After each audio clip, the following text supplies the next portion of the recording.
বিদেশি সহায়তা নিয়ে সমালোচনা করা সহজ, অনেক সময় এই অর্থ অপচয় বা আত্মসাৎ হয়। এর উপকারিতা অনেকের দৃষ্টিতেই স্পষ্ট নয়। তাছাড়া বিদেশিদের সাহায্য করতে গিয়ে দেশের জনগণের জন্য কম অর্থ রাখা হয়, এই যুক্তিতে অনেকে এর বিরোধিতা করেন। এসব কারণেই আমেরিকার ফার্স্ট নীতি প্রবক্তা ডোনাল্ড ট্রাম্পের জন্য এটি একটি সহজ লক্ষ্যবস্তু হয়ে উঠেছে। তবে বিশ্বের বিপুল দরিদ্র জনগোষ্ঠীর জন্য যখন রাতারাতি সহায়তা বন্ধ হয়ে যায়, তখন এর নেতিবাচক প্রভাব স্পষ্ট হয়ে ওঠে।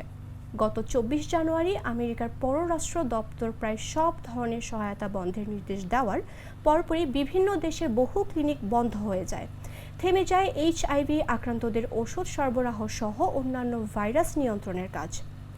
একইভাবে স্থল মাইন অপসারণ, শরণার্থীদের সহায়তারও বন্ধ হয়ে যায়। সিরিয়ার IS জঙ্গিদের বন্দী রাখা আমেরিকান সমর্থিত কারাগারগুলোকে 2 সপ্তাহের জন্য ছাড় দেওয়া হয়েছে। এটি আপাতত স্বস্তিদায়ক হলেও তা খুবই ক্ষণস্থায়ী। এই পরিস্থিতিতে চীনের জন্য এক প্রকার উপহার হয়ে এসেছে, কারণ তারা সুপার পাওয়ার হওয়ার লড়াইয়ে আমেরিকার সঙ্গে প্রতিদ্বন্দ্বিতা করেছে।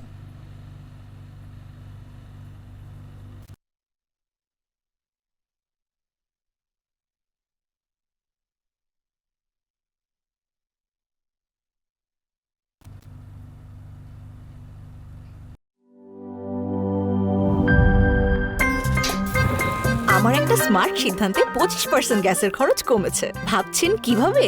সাধারণ গ্যাস স্টোভ বদলে আমি এনেছি আরএফএল গ্যাস স্টোভ। এর সাইন্টিফিক নজল ও ব্রাস বার্নার ক্যাপ সমানভাবে তাপ ছড়িয়ে রান্না করে দ্রুত, তাই গ্যাসও বাঁচায় 25%, টাকাও বাঁচে 25%। আরএফএল গ্যাস স্টোভ নিরাপদ ও গ্যাস সাশ্রয়ী।